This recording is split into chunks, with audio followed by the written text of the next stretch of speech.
At Haynes Group, our value of how we engage helps to guide our choices and behaviour. While we enjoy having a laugh, there are a few things we're serious about. One of those things is safety. You've probably sat through a heap of safety shares, presentations and inductions. We've all been there. But you know as well as we do that even though it can all feel like the same message over and over again, there's a purpose behind it. We want you, the mate next to you and the person over there in the corner, to go home safely to friends and family at the end of every day. Because when push comes to shove, well, we hope that everyone loves coming to work. We're all working to make our own life outside of work better. There are a few things we want to take you through in this video. To start, we'll take you through the background of how we identified our 14 life-saving commitments for Haynes. Then you'll learn the 4 key risks for your business area, which we'll refer to as your in-the-know risks, along with the top 3 controls you can put in place to mitigate or eliminate those risks. To kick off, let's go through some history. We've got heaps of charts and info about how we came up with our life-saving commitments, but we'll spare you the details. The long and the short of it is, we leveraged the knowledge and experience of our parent company, Syme Darby Industrial, and adopted the top 10 life-saving commitments that they've identified through decades of working in heavy industry. Then, our Haynes Health, Safety, Environment and Quality team thoroughly researched the heck out of the Haynes Group's past incidents. We also undertook a detailed review of the specific tasks and associated risks in each of our business areas to make sure we didn't miss anything. From there, we identified 4 additional life-saving commitments that are unique to Haynes Group. We found out some other interesting stuff too, like that people in their first 3 months of work are the most likely to get hurt on the job. Or that sometimes the issue is that people have actually been around longer than 12 months and become a bit more complacent and have higher rates of incidents. Or that those of you who are younger than 20 or still in your 20s have a much higher injury rate. And that there are certain job types that have more incidents than others. But the bottom line is, if we keep talking about safety, really keeping it top of mind, and implement the identified controls we're about to walk you through, our incident frequency goes down. Which means we go home in the same shape as we arrived at work, and so do the people working around us.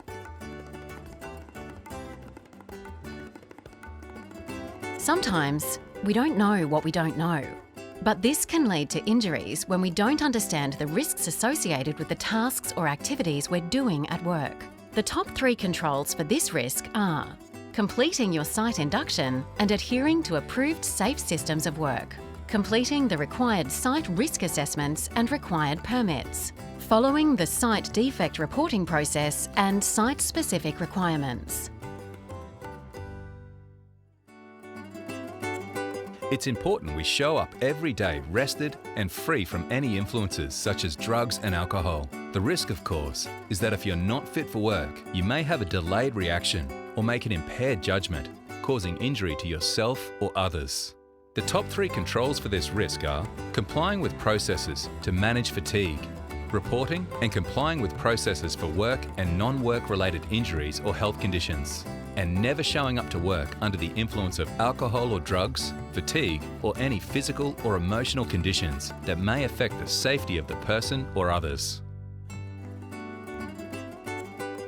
Working in our industry, there are a lot of moving parts, figuratively and literally. Where we work with equipment that moves, there is the potential of coming in contact with something you didn't mean to.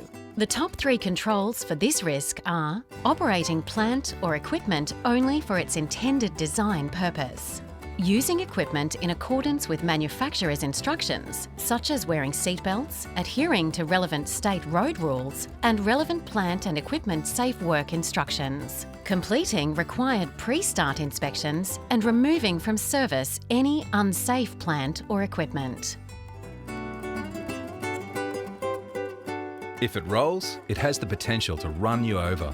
We work around some pretty huge equipment, and the driver can't always see you due to blind spots. That's why it's important to be mindful of what's around us and where we walk. The top 3 controls for this risk are having traffic management plans in place with speed limits and exclusion zones identified, creating and following safe access walkways for pedestrians, using spotters used for movement where vision is restricted for the driver.